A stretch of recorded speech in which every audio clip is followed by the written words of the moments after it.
Hi everybody, AJ Heitman here from my workshop at Heitman Gardens, and I've got a little tip for you, training exercise, something that's really helpful to train students about hemorrhage and exsanguination. A simple little trip to the grocery store and maybe to Home Depot, a few bucks, and you go to Home Depot and you could get a 5-quart container here. It's labeled 5 quarts. That's how much blood we have in our body. At the store you pick up some Jello and you mix it in with the water, mix it all up.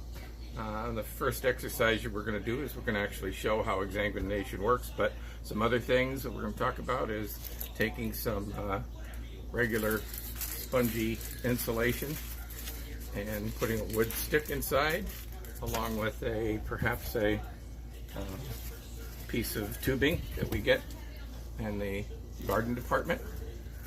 You could do it 2 different ways. You could take a swimming pool noodle and you could show a piece of tubing attached to a pond pump and show exsanguination that way. Or you can embed the stick inside with it and get some insulation foam. So what we have here is a simple little pond pump, $20-some at Home Depot or Lowe's, a knife that has purged through an artery, and all we have to do is add a little bit of power and we can begin to show a class as we're talking to them exactly what happens and how much fluid can come out and how quickly a person can bleed to death. So you may be trying to hold direct pressure. That's not working for you. You have a delayed response, don't have citizens who know how to use tourniquets, etc. And you could see as we're going down the line here just how quickly a person can bleed to death. Particularly if this would be a femoral artery, you can see that we could really exsanguinate rather quickly. It's a great example while you're talking to them to be able to show this emptying down, show that we're down to about, the person only has 2 quarts left. It's not really enough to sustain life. You talk to them about blood pressure, sustaining an 80 blood pressure, and all the while this person is just bleeding to death underneath the skin.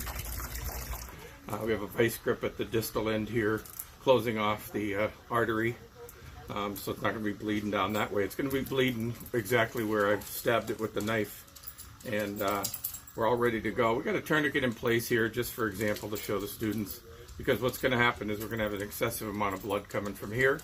You can try packing that till the cows come home, and it's not really going to work for you.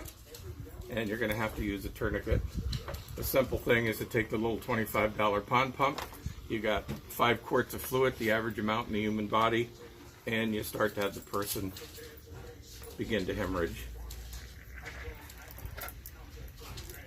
The hemorrhage is going crazy here. There's no way to stop it. We can try it with finger pressure. We can try it with wound packing. It's even bubbling out of here. So the only thing we're going to be able to do is go back to our tourniquet. Already got 1 twist here, a 2nd twist. People will say to you in class, oh, the patient's going to be in pain. If the patient's not in pain, the tourniquet's not working. We bring it around to 3 twists, and the hemorrhage actually begins to stop.